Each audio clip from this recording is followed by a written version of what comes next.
Right here. Right now. Emerge.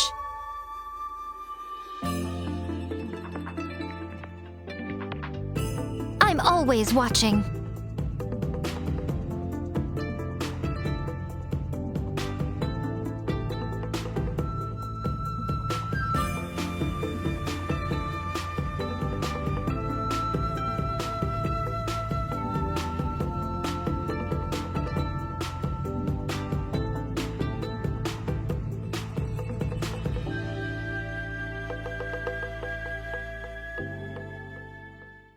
Yae Miko's rerun is here.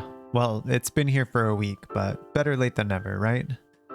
Miko's initial release was met with mixed reviews. Some people loved her and others thought she was clunky and didn't like that her burst, though incredibly strong, cost a whopping 90 energy. Some of this had to do with people trying to shoehorn her into a certain playstyle, which is that, though pretty much her entire kit is based around her elemental skill, she was most commonly used as a burst support, and in turn their biggest concerns were her massive energy needs and relatively high field time for an off-field damage dealer. That being said, Yae Miko has always been a very strong unit, and it's no surprise that Dendro has made her even stronger, not only because of the reactions it has with Electro, but it also allows us to now fully utilize her kit. Namely, her 4th Ascension passive, giving a damage bonus based on her elemental mastery. So, speaking of her kit, her normal attacks are pretty straightforward, being a catalyst user. She performs up to a 3-hit chain that deals electro damage. The multipliers on them are nothing special, but her charged attacks actually hit pretty hard. They do have a fairly long animation, but can be animation cancelled if you time it right. Unless you're playing Miko on field though, you generally don't have to worry about it. Her elemental skill is where she gets the bulk of her damage, as even though her burst can deal a lot of damage, most of her kit and constellations are centered around her skill. She summons up to 3 turrets called Sessho Sakura that periodically deal electro damage to nearby opponents. The turrets start at level 1 and increase by 1 level with each other turret they are connected to up to level 3. You'll notice a level 4 in the skill description, but that comes with a constellation, which I'll talk about later. To maximize the level of Sessho Sakura, the ideal way to place them is roughly in a triangle formation so each one is connected to the other 2. If there are already 3 on the field and you place another one, the one that has been on the field the longest will disappear, and if you place 2 of them too close together, the older one will disappear. They have to be really close together though, like inside each other's hitbox for this to happen, so for the most part you don't really have to worry about placing one right next to another. Each Sessho Sakura lasts for 14 seconds, but each only has a 4-second cooldown, and they do follow the standard internal cooldown of every 3 hits or 2.5 seconds for electro application and reactions. Miko's burst deals a single instance of massive AoE electro damage, and if there are any Sessho Sakura on the field, they are consumed to deal another even stronger instance of AoE electro damage for each one present. This means that if all 3 turrets are on the field when you cast her burst, it hits 4 times, which can deal an enormous amount of cumulative damage, so you ideally want all 3 of them present when you cast her burst. As mentioned earlier, it does have a very high cost of 90 energy, so she does have very high energy needs, and or needs a battery, especially if you plan on bursting every rotation, and I'll cover that in just a bit. It has a cooldown of 22 seconds, so plan your rotations accordingly. The huge plus to her burst, especially now with Aggravate in particular, is that her burst has no ICD, meaning that all 4 hits can cause a reaction, which can greatly increase her damage. Her 1st Ascension passive causes each Sessho Sakura consumed to reset the cooldown of a charge of her skill, allowing you to place all 3 turrets, burst, and then place all 3 turrets again immediately after. Typically though, you'd only do this if the turrets are not already on the field, as her standard combo would be to open with all 3 casts of her skill, swap out and cycle through the rest of your units, and then swap back to Miko to burst, then put down all 3 turrets again, and then repeat. This allows for almost 100% uptime on her turrets and contributes greatly to her overall damage output. Her 4th Ascension passive was not really anything to focus on before, but now, specifically with Aggravate, you can capitalize on an otherwise neglected part of her kit. That is, that the damage of the Sessho Sakura will be increased by 0.15% for every point of elemental mastery Yae Miko has. In Aggravate teams, this allows you to build Elemental Mastery on her to double dip into her scalings for a boost to your damage. Attack and crit are still more valuable overall, so you never want to build her full EM, but Elemental Mastery stats have a higher value now, especially in Dendro teams. The same cannot be said outside of Dendro teams, however, as without Dendro the EM scaling isn't as worth building into, but EM rules are at least never wasted regardless of team comp. Also keep in mind that the buff granted from this passive only affects the damage of her skill. And finally, her utility passive, which I'm not gonna lie confused me a bit at first when I read it, but basically when you craft talent leveling materials, she has a chance of granting you an extra different talent material of the same rarity as the one being crafted. So for example, if you're crafting Silver Books of Light, she has a chance of giving you an additional Silver Book of Prosperity, let's say. It's not a lot, but can come in handy for when you have enough of what you want to craft, but wouldn't mind getting a bit of something else passively. Now for Constellations, Miko is not at all Constellation dependent and is already a powerhouse at C0. However, every one of her constellations is useful, increases her damage significantly, C6 providing over 100% damage increase over C0, and any one can be a fine stopping point, especially any of her first 3, unlike some other 5 stars that have specific ones to aim for if you're going for them at all. I do want to repeat though that none of them are necessary, especially if you're not a whale. C1 restores 8 energy to Miko each time a Sessho Sakura is consumed by her burst. This can be a 24 energy refund every time you use her burst, reducing her energy needs significantly and can allow you to burst every rotation without sacrificing damage stats for energy. C2 makes it so that the Sessho Sakura start at level 2, and now when they are all connected, they are at level 4, increasing their damage quite a bit.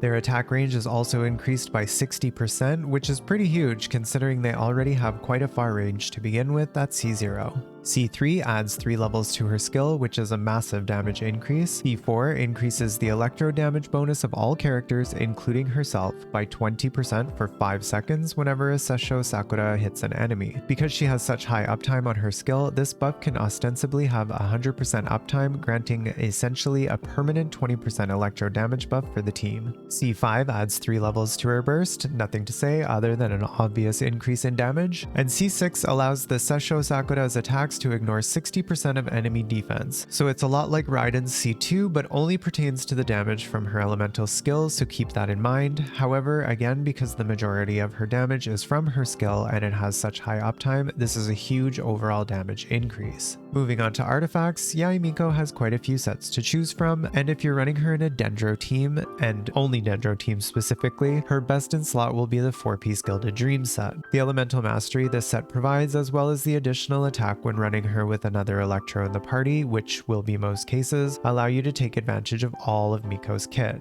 Her non-reaction damage won't be as high, but it significantly boosts her damage in teams like Aggravate and Quick Bloom, and her Sessho Sakura will be buffed by the additional EM. Outside of Dendro teams, as well as just an all-purpose set in general, will be the 2-piece Thundering Fury 2-piece attack percent combination, for the electro damage bonus and extra attack. This combo complements all of Miko's damage and has been her go-to set since before Dendro. Other 2-piece combinations of Elemental Mastery sets, Thundering Fury, Emblem of Severed Fate, and attack percent sets can all be used as well depending on what gives you better substats and what your ER and EM needs are. For a burst focus build, like in teams like Raiko, the 4-piece Emblem set will provide the most damage for her burst, but at the expense of damage from her elemental skill. However, this is a great set in teams that are burst heavy, and Miko is bursting every rotation, especially with buffs from Bennett and or Sara. The 4-piece Tenacity of the Millilith set, though a loss to Miko's personal damage, can be viable in teams where everyone appreciates the attack buff. Miko can keep basically 100% uptime on the set effect, and she benefits from the attack buff herself since neither her skill nor her burst snapshot. The 4-piece Thunder Soother set, with the right substats, can be viable in teams that can keep the Electro Aura up on enemies at all times, otherwise it falls short of the previous sets. And just to mention it, the aggravate damage bonus from the 4-piece Thundering Fury set might sound tempting, but you're better off just going with 4-piece Gilded or a 2-piece combination. Before I get into specific stats, I do want to go over Miko's energy needs as they can vary greatly depending on your team and playstyle. Her burst does have a very expensive cost of 90, but her energy requirements are not as astronomical as you might think, especially if you're running her with a battery. I'll put up a chart prepared by the amazing folks over at Coaching Mains outlining what she'll need in different situations. If you're only using her skill, you don't have to worry about ER at all. If bursting only every other rotation with another Electro in the party, she'll need between 100 to 140 depending on who your second Electro is. Raiden and Fischl, for example, battery so well that it lowers Miko's energy needs a lot, but with other units she can need more. Paired with another Electro unit, she'll need about 140 to 160 to burst every rotation, and if she's the only Electro in the party, she'll need upwards of 180 just to burst every other rotation, and over 200 to burst every rotation, which is not recommended as stacking that much energy recharge on her, even with Emblem, will be at the expense of offensive stats, greatly reducing her damage anyway. Keep in mind that your specific energy recharge amount may differ, these are just guidelines. For artifact main stats, you'll ideally want an attack sans, but in Dendro teams, an EM sans with equal or better substats can be better, and an ER sans can be used if you need it to meet her energy needs. An Electro damage goblet always, and a crit rate or damage circlet, whichever you need to balance your ratio. Even in Hyperbloom teams, you'll want to build attack damage crit over full EM, as she won't have the sole ownership of proccing Hyperblooms, so the majority of her damage won't be from them anyway, so again, sacrificing offensive stats for more EM, with the exception of an EM sans in some cases, will result in less overall damage output. When it comes to weapons, it will depend on your team and rotation, Miko's energy needs, whether she'll be on or off field, and whether she's bursting every rotation or not. But being a Catalyst user, she has several options, and being a limited 5-star unit, she has a signature weapon. Kagoda's Verity is Miko's best in slot, as it was tailor-made to her kit. Its good base attack and crit damage stat, as well as the passive working perfectly for her, gives it the highest damage potential. It is only available on the weapon banner though, so pull for it at your own risk. The Skyward Atlas, which is from the standard banner, or Lost Weapon banner 2575s, is a good alternative if you have it, as since Miko doesn't snapshot, she benefits from the high amount of attack it provides, as well as the unconditional elemental damage bonus. Memory of Dust is similar to Atlas, especially when running Miko with a shielder, but because of its passive, Atlas can outperform it in most scenarios. Miko can't make use of the full passive from Lost Prayer to the Sacred Winds, but thanks to its good base attack and crit rate stat, it can make building around her crit ratio easier, and is your best option if you don't have Verity or Atlas. For 4 stars, the Oathsworn Eye is her best free-to-play option if you got it during the event. The attack it provides benefits all of Miko's damage, and the passive alone can fulfill her energy needs. It is strongly recommended to burst every rotation with this weapon though, as not doing so will cause it to underperform. The Widsith is in most cases her best 4-star weapon, especially at Refinement 5. Because of the passive and her cooldowns not aligning, the buff timing can desynchronize with her burst depending on your rotation, but this can be mitigated by either bursting every other rotation or if you can clear content in just one rotation. When the buff does line up though, it is incredibly strong, particularly the damage percent buff, and in Dendro teams all 3 buffs are good, the EM one still being the weakest by a little bit, but much stronger than in non-Dendro teams. The Battle Pass option, Solar Pearl, can compete with Widsith, especially if playing Miko on field or if you need the crit rate it provides. She can proc the passive by simply weaving auto attacks in before her skill and burst. It is behind a paywall, so not everyone has access to it, but there are other options. The Wandering Evenstar can be a decent option in aggravate teams for the EM and attack buff if using an EM sans, however it is a limited 4-star gacha weapon and not good outside of Dendro teams.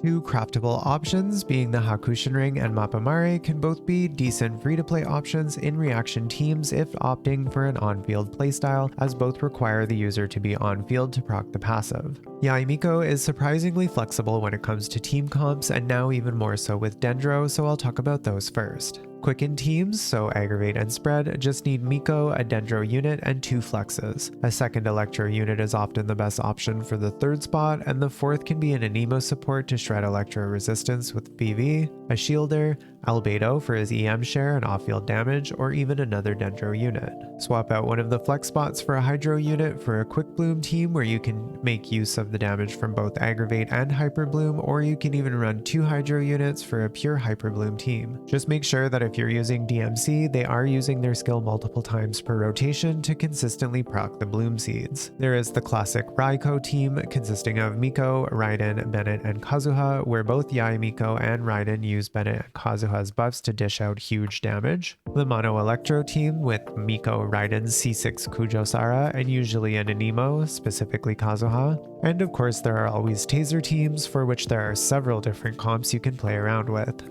So that's it for now on Yae Miko. I didn't get her on her release, but I was lucky enough to get her early on this banner, and I'm so happy I finally get to play her. She's already secured a spot in many of my teams, and I hope that if you pulled her or are planning to, that you enjoy her just as much as I do.